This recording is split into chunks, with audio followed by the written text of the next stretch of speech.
Çernobil kazası 26 Nisan 1986'da meydana geldi. Nükleer santraldeki 4 numaralı reaktör patladı yapılan bir deney esnasında ve bu patlamanın ardından birçok kişi hayatını kaybetti tabii ki. Bulutlardaki radyasyon partikülleri yağmur olarak yere düştü. Türkiye'de de özellikle Karadeniz bölgesine oldukça fazla yağmur yağdı ve bu partiküllerle zehirlenen çaylar, bitkiler, yiyecekler, içecekler insanlar tarafından yenildi. Burada meydana gelen patlama Hiroşima'dan aşağı yukarı 10 kat daha kuvvetli bir patlama. 40 bin kişinin bu felaketten etkilendiği ve kanser olduğu tahmin ediliyor. Ve 2065 senesinde Greenpeace'e göre aşağı yukarı 600 bin kişi Çernobil'de meydana gelen patlamadan dolayı kanser olacak. Bundan yaklaşık olarak bir 10 sene önce buradaki radyasyon değerleri çok daha yüksekmiş ve bölgeye giren herkes bölgeden çıktıktan sonra saçını kazıtmalı ve aynı zamanda kıyafetlerini yakmalıymış. Fakat şu anda böyle bir kısıtlama yok. Radyasyon seviyeleri biraz daha düşmüş.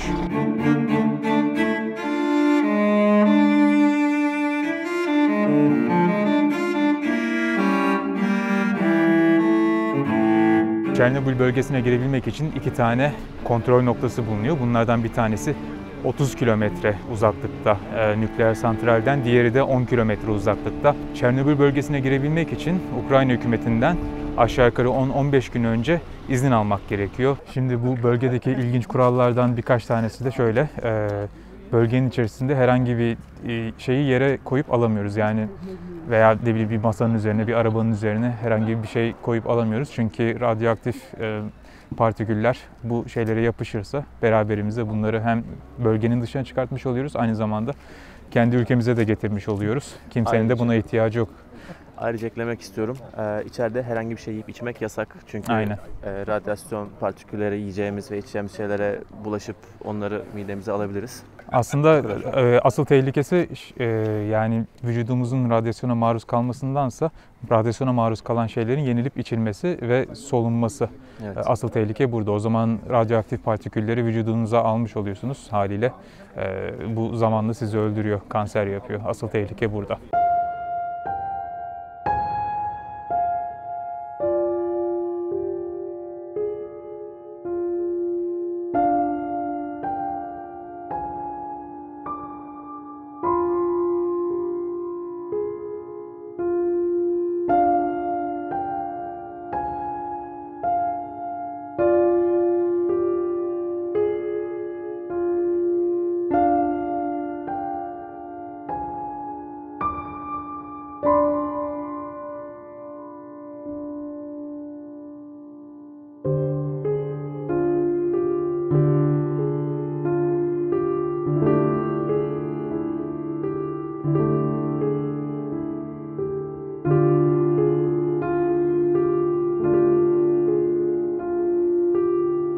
Burası Zalisya şehrinde bir sokak.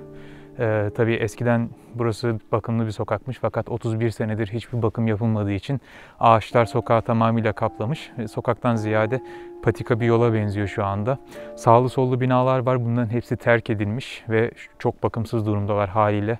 Gerçekten trajik. İnsanlar buradan her şeyini bırakarak kaçmışlar. Evlerin içinde yemekler yapılmış. Hala ocağın üzerinde duruyor tencereler.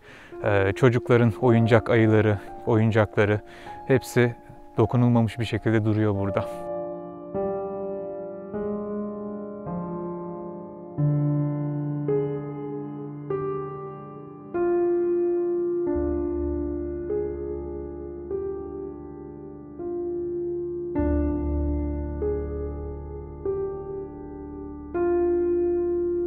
Şimdi de Çernobil şehrine giriş yapıyoruz. Aslında sanılanın aksine Çernobil nükleer santrali Çernobil'de bulunmuyor.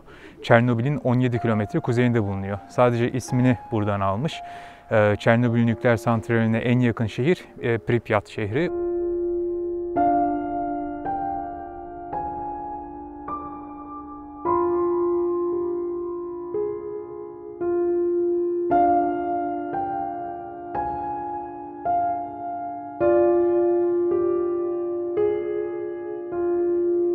Çernobil bölgesinde çalışan insanlar Çernobil şehrinde kalıyorlarmış. Toplamda 3500 çalışanı var Çernobil bölgesinin. Bunlar 15 günlük vardiyalarla çalışıyorlar. Yani 1700 kişilik bir ekip geliyor. 15 gün çalıştıktan sonra 1700 kişi değişiyor. Bir başka grup çalışıyor. 15 gün sonra bu şekilde dönüşümlü olarak çalışmalarına devam ediyorlar.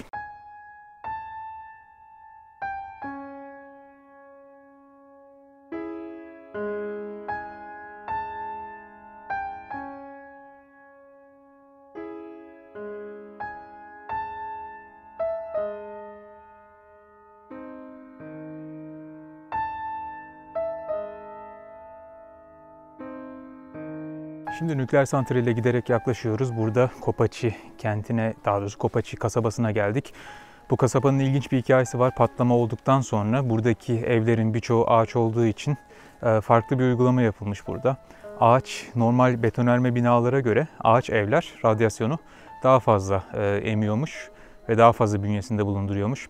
Ve ahşap evlerin alev alma riski yüksek olduğu için burada herhangi bir yangın çıkarsa bu yangın çok fazla radyasyon bulutu oluşturur. Haliyle tekrar bir bölgeye radyasyon yayılır diye bölgeyi tamamıyla, daha doğrusu şehri tamamıyla toprağın altına gömmüşler.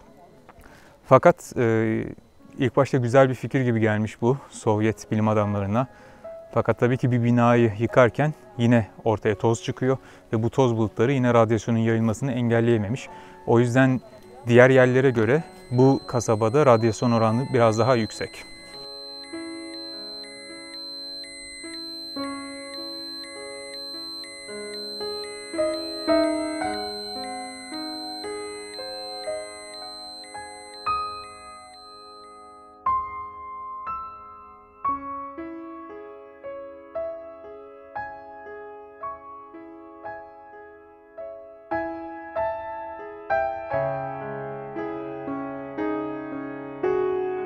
Şu anda kazanın meydana geldiği 4 nolu reaktörün önüne geldik. 300 metreye kadar yaklaşabiliyoruz. Daha fazla yaklaşmamıza izin verilmiyor buradan.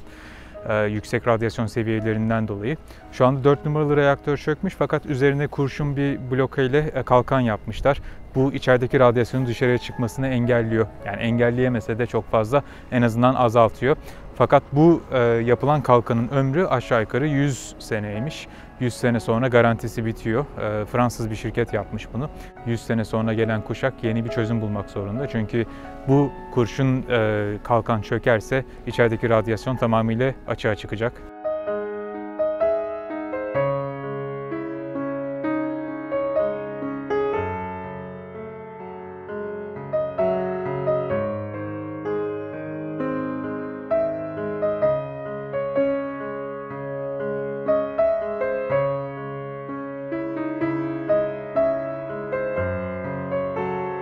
Çernobil nükleer santraline en yakın şehir olan Pripyat şehrine geldik.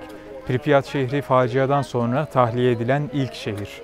Aslında büyük bir şehir. Patlama olduktan sonra Sovyetler Birliği hükümeti patlamayı ve sonuçlarını insanlardan saklamış uzun süre boyunca. Resmi açıklama aşağı yukarı bir ay sonra gelmiş. Pripyat'ta yaşayan insanlardan, yani burada yaşayan halktan yaklaşık olarak 2-3 gün boyunca saklanmış facia. Komplo teorileri üretilmeye başlayınca, insanlar çöken reaktörü gördükten sonra buradan insanlar tahliye edilmişler ve tahliye edilirken de yanlarına radyasyon kirliliğine bulaşmış herhangi bir eşyayı almasınlar diye sadece 1-2 günlüğüne ayrılmanız gerekiyor şehirden demişler. O yüzden insanlar sadece üzerlerine işte tişörtlerini, ceketlerini alıp ayrılmışlar şehirden.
Baktığınız zaman Çernobil'deki nükleer felaket 2011 senesindeki Fukushima'daki felakete kadar dünyanın en büyük nükleer felaketiymiş. Daha sonra Fukushima'nın zararı aslında Çernobil'den daha fazla olmuş. Şu anda bulunduğumuz bölge eskiden bir gizli Sovyet askeri üssüymüş. Şu anda oraya doğru ilerliyoruz. Burada Duga 1 radarı var. Bu radar aslında önemli bir radar, ilginç bir radar. Bulunduğumuz bölge de aslında ilginç bir bölge çünkü buradaki gizli Sovyet askeri üssü aslında haritada bakıldığı zaman çocuklar için yaz kampı olarak gözüküyormuş. Hali uzun süre burada bir askeri üs olduğunu kimse bilmemiş. Burada Duga 1 radarı var. Duga 1 radarı iyonosfer tabakasını kullanarak Amerika Birleşik Devletleri tarafından atılan füzeleri tespit etmek için yerleştirilmiş Sovyetler Birliği tarafından. İyonosfer tabakasını kullanıyor. Burada alıcılar ve vericiler var. Bir şekilde Sovyet bilim adamları bu teknolojiyi kurmuşlar ve Amerika'dan atılan füzeyi yaklaşık olarak 4 dakika sonra tespit edebiliyormuş Sovyet askeri birlikleri. 4 dakika sonra tespit ettiklerinde tekrar karşı atağa geçmek için aşağı yukarı 25 dakikalar oluyormuş. Fakat iyonosfer tabakasını kullandığı için sivil havacılıkta özellikle uçakların kullandığı radyo frekanslarında birçok probleme yol açmış bu sinyaller. Özellikle sinyallerin bozulması ve parazit seslerin oluşmasına neden olmuş. Daha sonra Amerika bu olayı araştırırken NASA'nın da yardımıyla uzaydaki uydular üzerinden bu radarı tespit etmişler. Fakat Sovyetler Birliği tabii ki inkar etmiş bunu. Bölgedeki radyasyon seviyeleri o kadar yüksek ki bu radarın elektronik ekipmanı da zamanla radyasyondan etkilenmiş ve artık kullanılamaz hale gelmiş. O yüzden günümüzde bu radar kullanımda değil.